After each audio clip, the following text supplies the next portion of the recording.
بسم اللہ الرحمن الرحیم۔ یہ جو کانسیپٹ ہے، یہ جو عقیدہ ہے رجعت کا، یہ ہمیں امید دیتا ہے کوئی چیز ضائع ہونے والی نہیں ہے۔ ایسا نہیں ہے میں اگر آج معاف کر دوں، حق میرا تھا، اس نے ظلم کیا ہے، میں کیا کروں، اس کو تو میں نہیں چھوڑوں گا۔ تم فکر نہ کرو، خدا تمہاری طرف سے بدلہ لے لے گا۔ تمہیں دنیا میں چاہیے، دنیا میں ہی مل جائے گا۔ اِنَّا لَنَنصُرُ رُسُلَنَا، ہم مدد کریں گے اپنے رسولوں کی۔ تو رسولوں کی کریں گے، ہماری بات کدھر ہے؟ وَالَّذِينَ آمَنُوا، مومنین کی بھی ہم مدد کریں گے، آخرت میں نہیں، فی الحیات الدنیا، اسی دنیا میں ہم مومنین کی مدد کریں گے۔ قرآن تو جھوٹ نہیں ہو سکتا نا۔ میری ابھی مدد نہیں ہوئی، میری عمر آخر میں پہنچ گئی، میری مدد نہیں ہوئی۔ نہیں بھائی، تمہاری عمر آخر میں پہنچی ہے، دنیا آخر تک نہیں پہنچی ہے، اسی دنیا میں تمہاری مدد کی جائے گی، خدا کا وعدہ ہے۔ یہ مدد کہاں ہوگی؟ ان مظلوموں کو اٹھایا جائے گا، ان ظالموں کو بھی اٹھایا جائے گا۔ رجعت قرآنی عقیدہ ہے۔ وَيَوْمَ نَحْشُرُ مِنْ كُلِّ أُمَّةٍ فَوْجًا، قرآن ہے کہ ہم ہر امت سے ایک گروہ کو اٹھا لیں گے، محشور کریں گے۔ قیامت کے دن سب محشور ہوں گے یا ایک گروہ محشور ہوگا؟ سب محشور ہوں گے۔ تو یہ کون سا دن ہے جس دن سب نہیں ہوں گے بلکہ ایک جماعت محشور ہوگی؟ صرف جو بہت اچھے ہیں وہ محشور ہوں گے، صرف جو بہت برے ہیں وہ محشور ہوں گے۔ وہ کون سا دن ہے؟ کس کے پاس جواب ہے؟ آپ کے پاس۔ ہم قائل ہیں اس دن کے، ہمیں پتا ہے وہ دن کون سا ہے، ہمیں پتا ہے وہ دن کس کا ہے۔ یہ دنیا امیر المؤمنین کو نہیں پہچان سکی،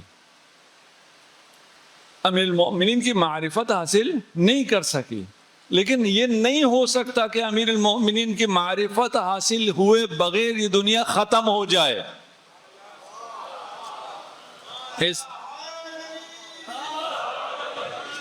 اس دنیا میں وہ دن آنا ہے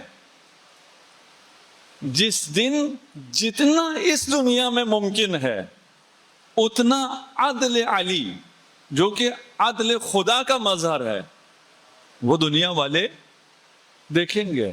پہلے میں عرض کر چکا ہوں، وہ ابھی وقت نہیں ہے، کہ امیر المومنین کتنی خوبصورت حکومت کر گئے ہیں پہلے بھی، اور کتنی خوبصورت حکومت رجعت کے بعد آخری حکومت کریں گے۔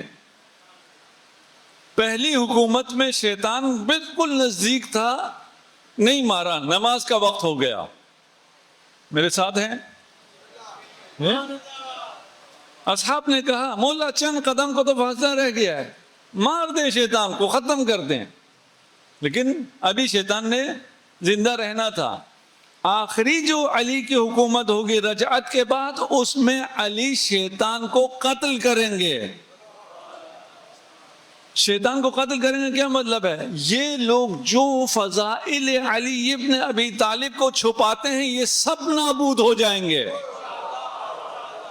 یہ رات کی تاریکی چھٹ جائے گی۔ کل مجھے توجہ بھی دلائی، میرے پاس پہلے سے موجود تھا، ایک مومن نے کہا کہ زیارت میں بھی ہے۔ میرا خیال ہے شاید کچھ کو نیا لگا ہو، کچھ نے کہا یار ہم نے پہلی دفعہ ایسی باتیں سنی۔ یہ پہلی دفعہ نہیں، قرآن پیش کر چکا ہوں، زیارت میں بھی ہے، بالکل ہے، بہت ہے، 1 2 3 4 میں نہیں ہے، بہت زیادہ ہے۔ ہماری ہر زیارت جامعہ میں بھی ہے اور دعائے عہد میں بھی، ہر جگہ ہے۔ وَمَكَّنَّنِي فِي دَوْلَتِكُمْ وَأَحْيَانِي فِي رَجْعَتِكُمْ، یہ دعائیں جو آپ کو سکھائی گئی ہیں کہ مجھے آپ کی رجعت کے وقت زندہ کیا جائے، یہ تمنا آپ کر سکتے ہیں۔ اور خدا دینے کے لیے اہلیت نہیں دیکھتا، طلب دیکھتا ہے۔ ادعونی استجب لکم، مانگو مجھ سے، یہ نہیں کہا کہ مانگنے کے تم اہل بھی ہو یا نہیں ہو. وہ کافر جو کچھ بھی خدا کو بھی نہیں مانتا ہے لیکن اگر بور میں پھنس جائے اور خدا کو پکارے خدا جواب دیتا ہے. جب فرعون غرق ہونے لگا تو اس نے موسیٰ کو پکارا, موسیٰ میں تیرے رب پہ ایمان لے آیا. موسیٰ نے کہا اب تو غرق ہو جا. بعد میں خدا نے کہا اگر یہ مجھے پکارتا میں نجات دے دیتا.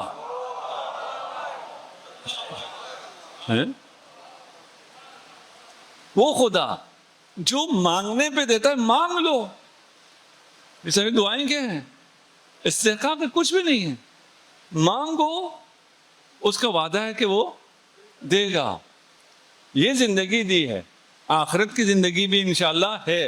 درمیان میں ایک زندگی آپشنل ہے, چاہو تو وہ زندگی بھی ملے گی, نہ چاہو تو وہ زندگی نہیں ملے گی. یہ دعائیں اہل بیت نے ہمیں سکھائی ہیں کہ ہمیں دوبارہ زندگی ملے اور ہماری وہ زندگی اصلی زندگی ہوگی, اس لیے کہ ہماری وہ زندگی معصوم کے جوار میں بسر ہو رہی ہوگی.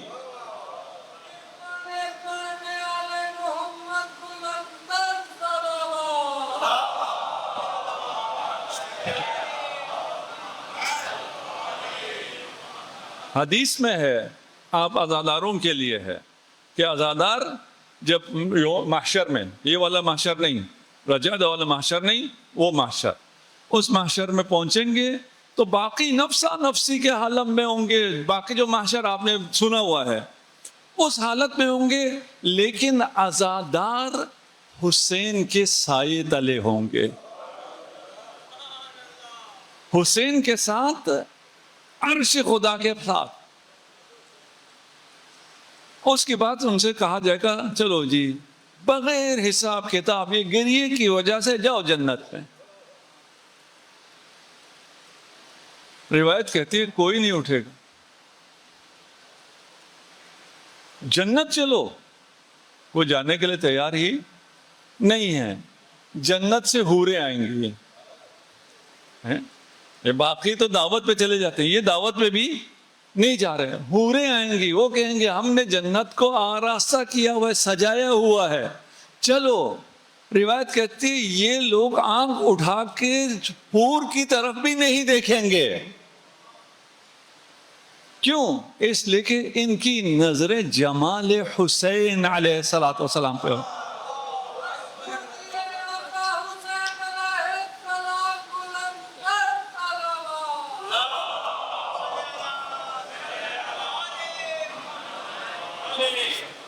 مؤمنم بإیابکم, میں مؤمن ہوں, میں مانتا ہوں, میرا عقیدہ ہے کہ آپ لوگ واپس آئیں گے, رجوع کریں گے, دوبارہ اس دنیا میں تشریف لائیں گے, یہ میرا ایمان ہے. مصدق برجعتکم, میں تصدیق کرنے والا ہوں. دیکھیں آپ کا ایمان ہونا اور ہے, مؤمن ہونا اور ہے, مصدق ہونا اور ہے. آپ مومن ہیں لیکن آپ پھر بھی گواہی دیتے ہیں. گواہی دیتے نہیں دیتے؟ اشہد ان لا الہ الا اللہ, اس گواہی کا اس کی اپنی قیمت ہے. روایت ہے, یہ روایت دونوں طریق سے آئی ہے. ہمارے بھائیوں نے بھی روایت کی ہے, یعنی اسرائیلیات سے بھی ہے اور اہل بیت سے بھی روایت ہے. وہی جو اسرائیلیات والی ہے وہ اتنی بےہودہ ہے کہ میں ممبر سے اس کو بیان نہیں کرتا. ہماری روایت کے مطابق, اہل بیت کی روایت کے مطابق, حضرت یوسف اپنی بیلکونی سے بادشاہت کے بعد, اقتدار کے بعد دیکھ رہے تھے ایک آدمی جا رہا تھا پھٹے پرانے کپڑے پہنے ہوئے. جو فرشتہ صاحب تھا اس نے کہا یوسف اس کو پہچانا؟ انہوں نے نہیں کہا یہ وہی بچہ ہے جس نے تیرے حق میں گواہی دی تھی. یوسف نے اس کو بلایا, اس کو پہنایا, کپڑے دیے, اسے انعامات دیے, اسے نوازا, اپنے ساتھ بٹھایا. فرشتے نے ہنسنا شروع کیا. یوسف نے پوچھا ہنس کس بات پہ رہے ہو؟ کہتے ہیں میں اس بات پر ہنس رہا ہوں اور مجھے تعجب اس بات پہ ہو رہا ہے, تو بندہ ہے, اس بندے نے تیرے حق میں ایک دفعہ گواہی دی تھی, تو اتنا انعام دے رہا ہے. اس انعام کو سوچ رہا ہوں جو رب اپنے آپ کو دے گا، ایک دفعہ کی گواہی نہیں، ساری زندگی کی گواہی کے بدلے میں. مؤمن بإيابكم مصدق برجعتكم منتظر لأمركم. ہم انتظار میں ہیں آپ کی حکومت کب آئے گی. فلسفہ انتظار پھر طولانی ہے، ہم ابھی اس میں وارد نہیں ہوتے. مرتقب لدولتکم، ہم راہ دیکھ رہے ہیں آپ کی حکومت کب قائم ہوتی ہے. جانتے اس کا مطلب کیا ہے؟ ابھی ہونے والی ہے، زیادہ دیر نہیں ہے، سینکڑوں سال کی بات نہیں ہے. آج سے 50 سال بعد اس حال میں شاید آدھے لوگ نہیں ہوں گے، ہے نا؟ ہاں ہے، جانا تو ہے. 100 سال بعد شاید ان میں سے ایک بھی نہیں ہوگا، ہم میں سے ایک بھی ادھر نہیں ہے. میکسیمم جو یہاں ہیں 100 سال، شاید کوئی بچے ہوں وہ 110 سال 20 سال جی جائیں، یعنی 100 سال بعد. اور جس کی موت کل ہے اس کے تو کل کے بعد یہاں وہ جا کے سوئے گا قبر میں، وہاں سے ندا آئے گی، امام کا ظہور ہو گیا ہے، اٹھو آؤ. راہ دیکھو امام کی حکومت، امام زمانہ کی حکومت، یا رجعت کے بعد امام حسین کی حکومت، یا آخر دنیا میں امیر المؤمنین کی حکومت دور نہیں ہے، کل کی بات ہے. راہ دیکھو. امیر المؤمنین کہتے ہیں لَتَعْتَفِنَّ دنیا علینا بعد شماسها عطف الضروس علی ولدها. عجیب مثالیں ہیں امیر المؤمنین کی. وہ فصاحت بلاغت میرے پاس نہیں ہے، نہ اردو میں ہے نہ میرے زبان میں ہے. اسی دنیا کے لیے کہہ رہے ہیں کہ یہ دنیا جس نے ابھی ہم سے روگردانی کی ہوئی ہے، یہ دنیا اس اونٹنی کی طرح جو اپنے بچے کو کاٹتی ہے. اونٹنی اپنے بچے کو دودھ بھی نہیں دیتی، اس کو کاٹتی بھی ہے. اس کی طرح پلٹ کر اس بچے پر مہربان جیسے ہو جاتی ہے، اسی طرح یہ دنیا ہم پہ مہربان ہو جائے گی. اس اونٹنی کو نہیں پتا کہ اس کے تھن میں جو دودھ آیا ہے وہ اسی بچے کے لیے آیا ہے. اس دنیا کو نہیں پتا یہ دنیا بنائی ہی اہل بیت کے لیے گئی ہے.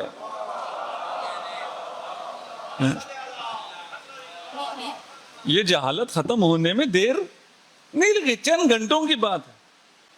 چند گھنٹوں بعد یہ دنیا آپ پہ مہربان ہو جائے گی. اگر ہم اس کو سمجھ لیں، میں ایک آیت اور آپ کے سامنے پیش کروں، آپ کی زحمت کو تمام کروں. صلوات پڑھ دیجئے محمد و آل محمد. آیت ہے اذا وقع القول علیہم اخرجنا لهم دابة من الارض. ابھی پورے آیت اور تفصیل میں نہیں جاتا، یہاں آیت میں آیا یہ دابة من الارض.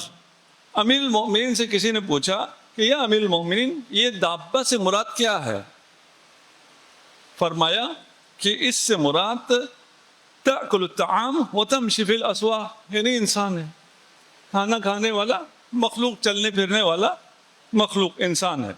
فقلت یا امیر المومن من ہو؟ یہ دابہ جس کے بارے میں کہا جا رہا ہے کہ آخر زمان میں ایک دابہ آئے گا اور وہ کلام کرے گا، لوگوں کو حقائق بتائے گا، یہ کون ہے؟ یہ انسان ہے. وہ انسان کون ہے؟ قال صدیق الامہ وفاروقها ورئیسها وذی القرنیها. وہ جو ہے وہ اس امت کا صدیق ہے، اس امت کا فاروق ہے، اس امت کا رئیس ہے، اور اس امت کا ذی القرنین ہے. راوی نے کہا سمجھ میں نہیں آیا یہ کون ہے؟ امیر المومن مجھے بتائیں وہ کون ہے؟ فرمایا قال الذی قال اللہ عز وجل، جس کے بارے میں خدا نے ارشاد فرمایا ہے وَيَتْلُوهُ شَاهِدٌ، جس کے بارے میں خدا نے ارشاد فرمایا وَمَنْ عِنْدَهُ عِلْمُ الْكِتَاب، جس کے بارے میں خدا نے کہا ہے وَالَّذِي جَاءَ بِالصِّدْقِ، جس کے بارے میں قرآن نے کہا ہے وَصَدَّقَ بِهِ. سبحان اللہ. یہ شخص کہتا ہے امیر المومن، اس کا نام لیجیے. امیر المومن نے کہا میں نام لے تو لیا ہے. لوگ یہی کہتے ہیں نا قرآن میں علی کا نام کیوں نہیں آیا؟ علی جواب دے رہے ہیں میں نے نام دکھا تو دیا تمہیں. دیکھیے یہ کہنا کہ رسول کے بعد کوئی علی نام کا شخص خلیفہ ہوگا، پتہ نہیں کتنے لوگ اپنا نام علی رکھ دیتے. یہ کہا تھا نا علی خلیفہ ہوگا تو میں علی ہوں. جیسے مہدی کا بتایا، نام سے بتایا، بہت سے لوگ ابھی مہدی انہوں نے اپنے نام رکھے تھے، بنی عباس والوں نے خلفاء کے نام مہدی رکھے تھے. اہل بیت میں سے کسی کے نام نہیں رکھتے تھے، مہدی رکھتے تھے، یہ کہنے کے لیے مہدی ہے. امیر المومنین کا نام نہیں لیا، امیر المومنین کے اوصاف بتائے، اس لیے کہ نام تو رکھے جا سکتے ہیں لیکن علی کے اوصاف علی کے علاوہ کسی میں نہیں آ سکتے.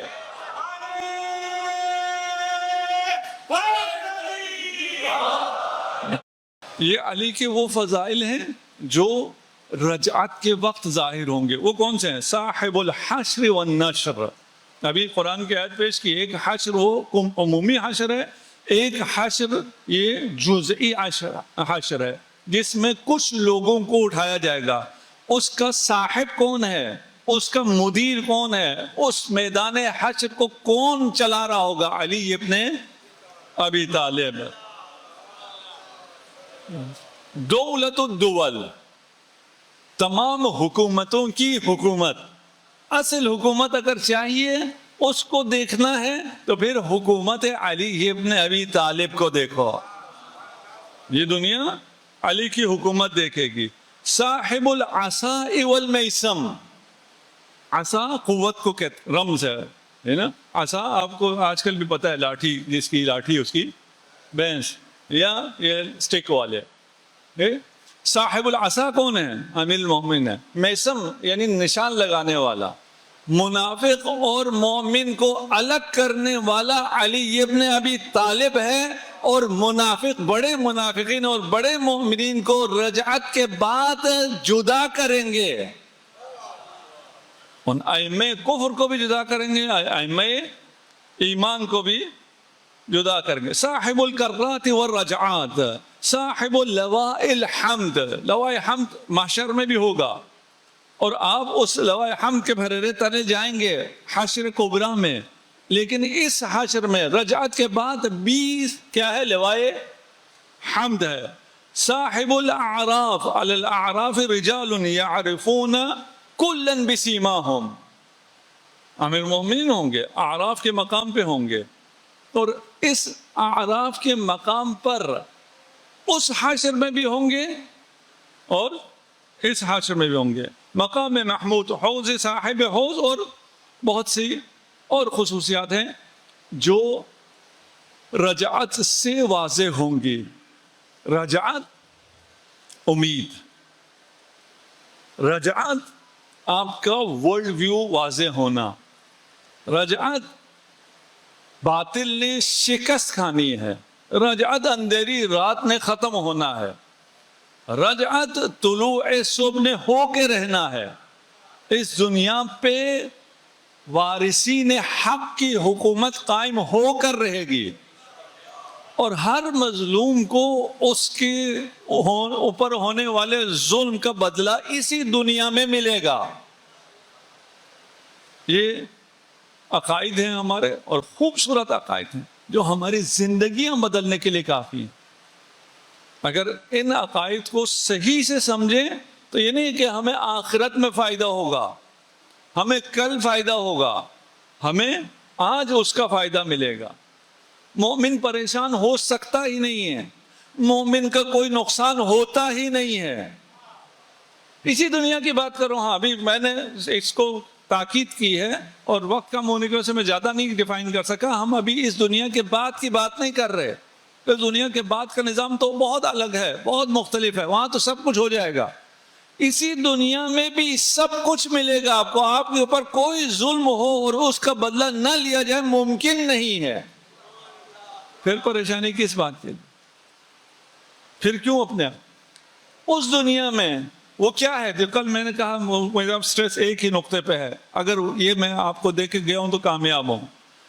ظہور کے بعد، رجعت کے بعد وہ ان لوگوں میں کیا ہوگا؟ وہ لوگ صاحب کرامات ہو جائیں گے.